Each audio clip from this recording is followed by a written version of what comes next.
Hi, hello. Welcome to the episode of Isaiah's Newsstand. It's your host, Isaiah Edwards. The date is November the 21st, 2023. Hopefully, this episode finds you well, in good spirits, and high hopes. As for me, I'm doing pretty good on the cold front. I would say I'm a bit better today, though I will say we're still coughing, we're still hacking up that lung, and a little bit of phlegm here and there. You know how it goes. So sorry in advance if I, my bad. But yeah, we're hanging in there. Another day at work, another dynamic day. It's definitely like the busiest week we've had all year, and I mean that's on schedule. That makes sense. But I think it's just one of those things where like I was actually proud of how we have prepped for this peak season. So to kind of see it like, still be rough is like a little disheartening. But at the same time, we are getting through it okay. So I'm happy. At the end of the day, work is work, and I'll take that. You know what I mean? So yeah, food corner was a bit interesting because I'm still on my fat shit, but I also am trying to be a little bit mindful of my limitations. So over the weekend when I was at the grocery store, I picked up these brioche, brioche. It was like a brioche loaf, like it was all sliced up, everything all like that, all like that. That's how I wanted to say that actually. So I got that, and I still have some, what is it, the shaved beef. So I was like, you know what I'm gonna do? I'm gonna run back to Philly's. We're gonna do that again, and I made Philly brioche toasted sandwiches. So I made that, and then I had this spicy tomato soup, and that was my meal. And it was pretty yummy. I overall would definitely run that back again. I think in normal conditions, I would just run like fries with that, and that would be good. I will say the Boglolio rolls, which I also have, those were better, of course. But that being said, Philly with some bacon on it, all the fixins, it was good. It was yummy. I enjoyed eating it. Also, another thing too, I have this issue where no matter whether I'm using butter or if I'm using no, mayo, I always like if I try to like layer the like if I try to smear on some before I like make the grilled cheese or make toast up the cheese, it almost always makes the bread weaker. I was hoping that would be different for the brioche. I've never really cooked or made it myself, so it was a bit of a bummer that it came out a little bit like flimsy, but we made do. Cowboys make do. You know what I mean? But yeah, that was my food corner. There we go. So let me go ahead and start up, and then we'll get into some news. Yeah. Do.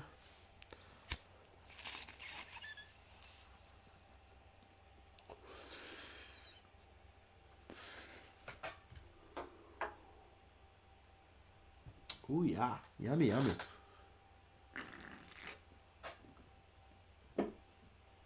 Okay. From the Associated Press, Yemen's Houthi rebels hijacked an Israeli-linked ship in the Red Sea and take 25 crew members hostage. Yemen's Houthi rebels seized an Israeli-linked cargo ship in a crucial Red Sea shipping route Sunday and took over its 25 crew members hostage, officials said, raising fears that regional tensions heightened over the Israel-Hamas war were playing out on a new maritime front. The Iran-backed Houthi rebels said they hijacked the ship over its connection to Israel and would continue to target ships in international waters that were linked to or owned by Israelis until the end of Israelis' campaign against Gaza's Hamas rulers. Sorry about that. All ships belonging to the Israeli enemy or that deal with it will become legitimate targets, the Houthis said. Let's see here. And the name of the ship is called Galaxy Leader. I'm trying to think if I can find or see if I can find the name of the guy. Even though it is owned by an Israeli person, I believe that like the ship is it is a hold on, let me just read. It's always better if I just read it out loud. The ship's Japanese operator, NYK Line, said the vessel had no cargo at the time of the hijacking. Its crew members are from the Philippines, Bulgaria, Romania, Ukraine, and Mexico, NYK said. So even though this has a link to this Israeli business, I believe it's a businessman, has a lot of money or whatever, essentially, like, Israel and each other like, yo, that's not an Israeli ship. Like, you guys are just doing this, for nothing. But they're like, no, we know this is linked to this guy, so we're fine with doing this. Like, and we're going to keep doing this kind of shit until, the war in Gaza changes, until that shit stops. Man, okay, I found it. Thank God. Israeli officials insisted the ship was British owned and Japanese operated. However, ownership details and public shipping databases associated the ship's owners with Ray Car Carriers, founded by Abraham Rami Unger, who is known as one of the richest men in Israel. So essentially, they're like, no. This is the ship we want, and we are going to hold this crew hostage. Now, I haven't heard any updates as to the the health of the crew or anything like that. Where things stand. I believe that the Houthis came in on helicopter and then rappelled down onto the ship itself. So, I mean, that's pretty crazy. That's pretty, like, Call of Duty ass shit right there to do. Into, like, the Captain Phillips style movie that they're making right there. I don't know. But, yeah, I mean, it's definitely heavy shit. It's an escalation in its own way. I know that, like, I mean, this is the kind of shit that, like, Blinken was, like, running around sweating, being like, come on, I gotta fucking, like, do the whole diplomacy thing here. We gotta fix this shit, man. We gotta make sure this shit doesn't happen. But I know, that they've been, like, stopping drone strikes from Houthi, resistance. And they go into a little bit of the history, which, you can totally read in this article. Not too much, but just, like, in terms of, like, they are kind of doing this because their image is bad at home. They're fighting at home. And doing something like this, it kind of helps appease the people who are your benefactors, and also it gives you a good sense of PR, which I know maybe some people, especially if you're more of the Western POV, you're like, what do you mean? But, like, Israel's maybe not looked at so kindly in the Middle East, at least in terms of, other Middle Eastern countries in that area, maybe even abroad, you can say. It's looked like a colonial power in a lot of circles. So you do get points for fighting against them in this kind of situation. And I think that might be another play that they're playing for. So yeah, wanted to give some light to that, do some coverage there, a little light, a little dusting. We'll talk about a little bit. Let's go ahead and move along. Another situation from the Associated Press. Authorities say 31 dead after a stampede at a military recruitment event in Republic of Congo. It'll always be eerie, like, whenever I hear the word stampede and have to remind myself that, Isaiah, we are not talking about, like bulls or something. Like, we're talking, like, a human event. And, like, the idea of, like, a stampede, a crush, like, I have to, like, take myself back to, like, watching Game of Thrones and the Battle of the Bastards or whatever, with Jon Snow. Have you seen it? Him just being, like, so surrounded by people that you cannot even breathe at times, that you can feel your body crushing itself amongst other bodies. It's an insane, scary, just fear-inducing event. And, I just wouldn't wish it on anyone.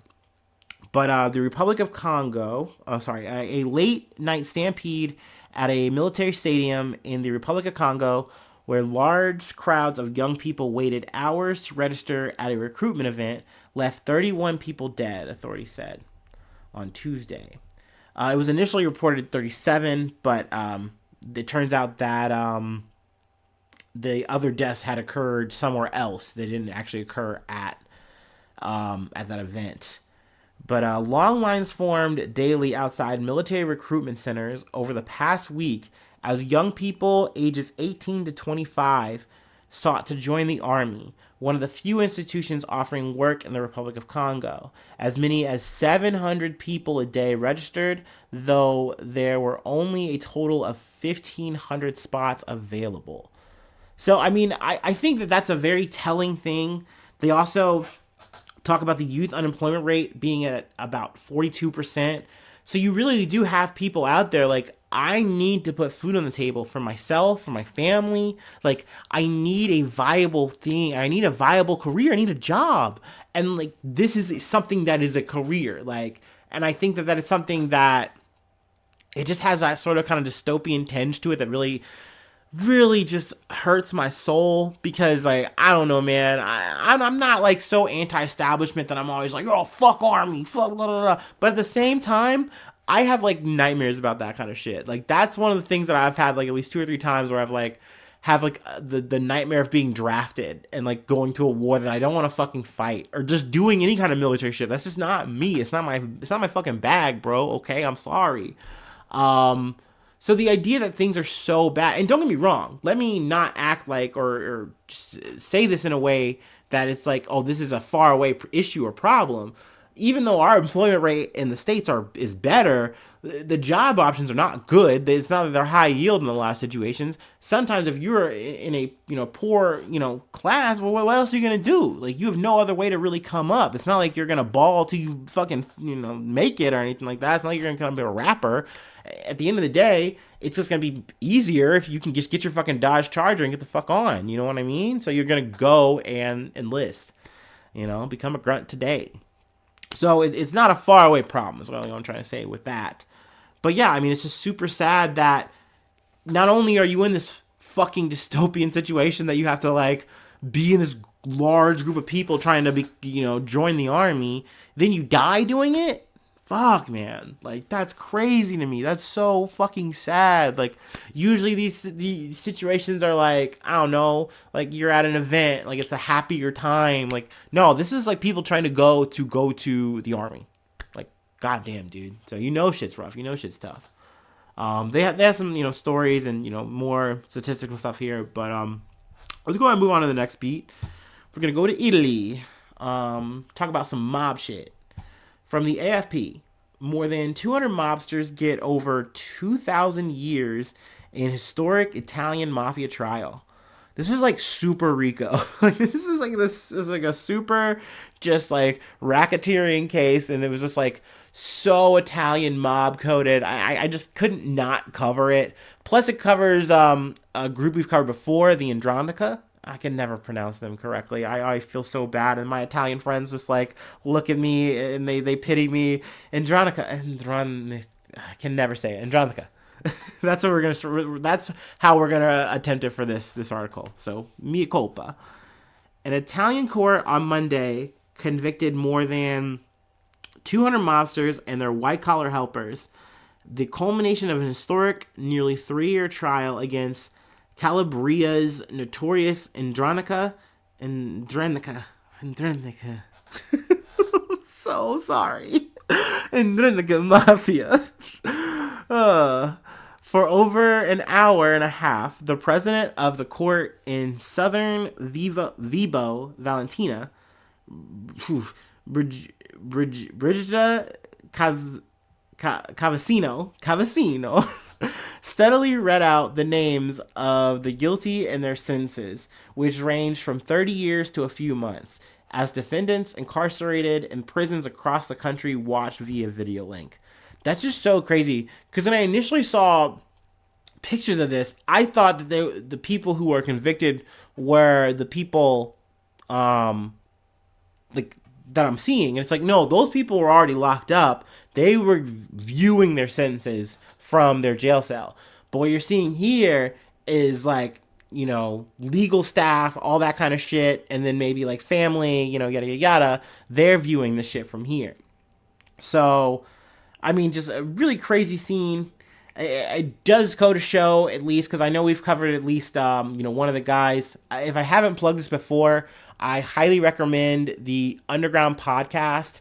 They were the first 2 guys who put me on to what the Andronica are, how they operated, not just in recent modern times, but like their origin, which they cover a bit here. But just the details are definitely important. They were almost like just like this coastal, like, almost, I don't want to say pirate. They were protecting their own shit from pirates and other people, if I'm not mistaken. And they kind of expanded their racket over time. Over time, got bigger and bigger. They became more and more entrenched into the city itself. And they just became a whole ass organization that are just doing shit worldwide. And I'm just totally not giving their shit proper credence and justice. But that's why I plugged that podcast, because it definitely, like, in a couple of episodes, they just kind of let you know how the shit operates and how it works, and it's real cool shit. But yeah, I mean, this is definitely a big trial. 200 motherfuckers at once. That's crazy. Also, you can imagine, like, getting, like, a heavier sentence, and then someone, like, right after getting a smaller sentence. That's just, like, just the balance there is crazy. What else did I want to pull from this? The 3-panel judge acquitted 131 defendants, including one whom prosecutors said controlled mafia activities within the prison, and another accused of helping commandeer a public road and adjoining private land to use for grazing sheep. Also, I mean, this was like a bunch of all kinds of people, like from the lowest rungs to, like, politicians and shit that were helping out. So it's just a wide array of motherfucking people. And then also they add too that people get 2 appeals apparently in this situation. I didn't know that, so I felt like that was like a fun factoid to mention from this article. But yeah, I feel like I can leave it there. There's, of course, more I'm missing. But yeah, definitely a good read. And I would definitely, like I said, check out that podcast, Underworld Podcast. Pretty interesting shit. I still listen to that shit. I was bumping that shit today while I was at work. But anyway, let's actually get local. I got to take it to Ohio. And sadly, it's not good news. From ABC News. Gunman shoots 4 inside Ohio Walmart. Dies from self-inflicted gunshot. Police. 4 people were injured after a man walked into a Walmart in Ohio with a rifle and began shooting, police said. Authorities said the incident happened around 8:36 p.m. on Monday in Beaver Creek, about 10 miles southeast of Dayton. The shooter was found dead in the store from an apparent self-inflicted gunshot wound around 8:42 by a responding officer, Beaver Creek police said. The victims were transported to area hospitals, 3 in critical condition and the 4th with non-life-threatening injuries, police said. 1 victim remains in critical condition as of Tuesday afternoon, while the rest are stable. Let's see. The suspected shooter was identified as 20-year-old Benjamin Charles Jones of Dayton. So yeah, I mean, it is one of those things where I feel like it is always relevant to cover these kind of stories. I know it's not fun. It sucks. I don't feel good learning and then telling you guys about this shit. But it's relevant. I mean, it's a loss of life. And, and not just that. Like, I always want to really mention, because I feel like when you're reading it or even when you're seeing it, you're like, yeah, someone's wounded, but hey, they're alive, and then you move on from that. But like, no, like, would you get shot? Like, that's crazy shit. That's another nightmare situation for me, is taking a fucking bullet, yo. Like, because that's changing your life. Your whole life is different from now on, and not to mention just the stress of being in that event. Period. Whether or not you got shot or not, you know what I mean. You're in that Walmart. You're moving different from now on. You know what I mean? And it's a snap of your fingers. That's all they can take, is someone who has a weapon, wants to come in and fucking use it for whatever fucking reason. I do not know why, yet again. So yeah, I mean, it sucks that this kind of shit happens and we're just kind of left to pick up the pieces. But, it's not nothing. I want to cover these things when I see them and, fit them into the coverage, because I do feel like it's relevant. It's important. So yeah, there's that. I have one more thing to cover before I let you go. So you know what that means. Time for me to take my break. Whew. Despite my fragile condition, still I persist.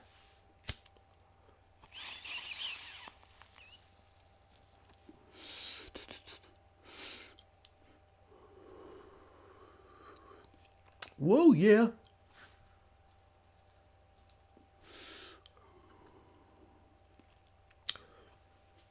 Ooh, I'm being greedy. Cut it out. Cut it out, Zay.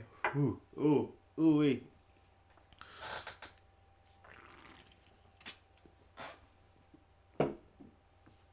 Okay. I know. I've covered war. I've covered death. I've covered nightmares. It's not like we're not getting better, but it's lighter. It's not good news, but it's ongoing. Anyway, from NPR, an appeals court has struck down a key path for enforcing the Voting Rights Act. Now, I'm not going to lie, it took me a couple of times hearing this story before it really clicked that it's like, Isaiah, you should be fucking furious and annoyed by this news, okay? Like, get the fuck up. Come on, be mad because this is fucked up, man. A federal appeals court has struck down a key path for enforcing the Voting Rights Act. The new ruling in an Arkansas redistricting lawsuit may set up the next Supreme Court fight that could further limit the reach of the Voting Rights Act protections of people of color. And I think in a way, the reason I wanted to kind of be like, oh yeah, whatever, is because this is an update. Like, we've talked about this whole redistricting shit in Arkansas, either offhand or I've, actually done some covers on the shit. And it's so frustrating to see conservatives dig in their heels so fucking hard on this issue that it's like, no. These gerrymandered maps that are totally fucking racist and totally don't allow people to actually have an actual voice, even though they live here. They actually live and work and operate in this area. We've taken that from them. That's okay, though. We're allowed to do this. And we'll take it all the way to the Supreme Court if we have to. We don't care. And it's crazy that they get to get away with it. And I think I just get a little... just burn out. I get a little tired of covering this kind of shit. And also it can feel bureaucratic when you hear the arguments and counter arguments that kind of go on in this situation. But it really is our civil rights at play here. Like, there's a reason that this shit happened and this shit got passed in 1965. You know what I mean? Because it stops motherfuckers from being like, hey, you gotta count these jelly beans or you can't vote. And I know, voting sucks dick right now. It's always sucked dick, and it sucks even harder when you see fucking Genocide Joe from the fucking geriatric ward coming out talking about malarkey when he's fucking committing malarkey. And then you got fucking Donald fucking Trump. Look, okay, someone called him Tupe Fiasco. I missed that, or I repressed that, and they were talking about it because they hate that shit. I thought it was kind of funny. Maybe I am. I'm always gonna be a liberal at heart. That shit's just gonna get me. But whatever. Yeah, I know options suck, but voting is important, man. And trust me, they will do everything they can to disincentivize you from voting, to disenfranchise you from voting, to take that shit from you. Okay, so don't fucking let them. And the idea here is that private individuals and groups who do not represent the U.S. government have for decades brought the majority of Section 2 cases to court. Those cases have challenged the redrawing of voting maps and other steps in elections process with claims that the voting power of people of color have been minimized. Okay, I'm getting to that. But here's this new counter from U.S. District Judge Lee Rudolphsky, an appointee of former President Donald Trump, the Tupe Fiasco in question. But he ruled in February 2022, however, that only the head of the Justice Department, the U.S. Attorney General, can bring the Section 2 lawsuits, and dismissed the Arkansas's redistricting case brought by advocacy groups representing black voters in the state. On Monday, the lower court ruling was upheld in a 2-1 vote by a 3-judge panel of the 8th U.S. Circuit Court of Appeals, whose rulings apply to Arkansas, Iowa, Minnesota, Missouri, Nebraska, North Dakota, and South Dakota. So yeah, essentially, this more or less just forces the issue on along. There's going to be another court that's going to get to rule on, but essentially it's just going to get appealed to the Supreme Court. And in a way, am I worried? Yes. because this does feel like one of those kind of issues that by the time it gets to a supercharged majority, a conservative majority, that maybe they say, you know what? Maybe after looking at this shit, it is okay. You guys have won us over. And the conservatives that I've talked about in the beginning of this fucking article were right. And they could just hold fucking frame, and it doesn't matter that they're wrong. It doesn't matter that they want to take away your fucking right to vote, man. It doesn't matter that they want to fucking make your shit down to 0. Like, you feel me? That makes me mad. It makes me so fucking upset. So, yeah, fuck these guys. Tomato Town to all these motherfuckers.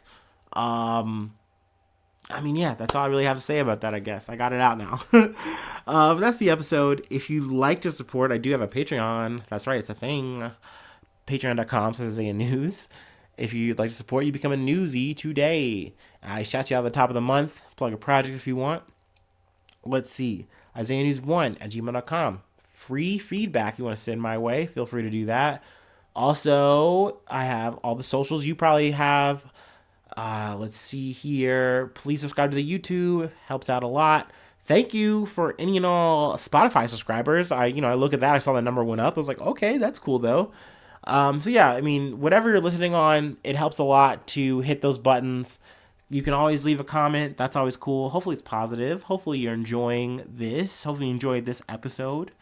Hell, you've made it this long. That's crazy. You're wild for that. Love you. That's awesome. But yeah, hopefully I see you soon for some more good news. I love ya. Bye-bye. Mwah.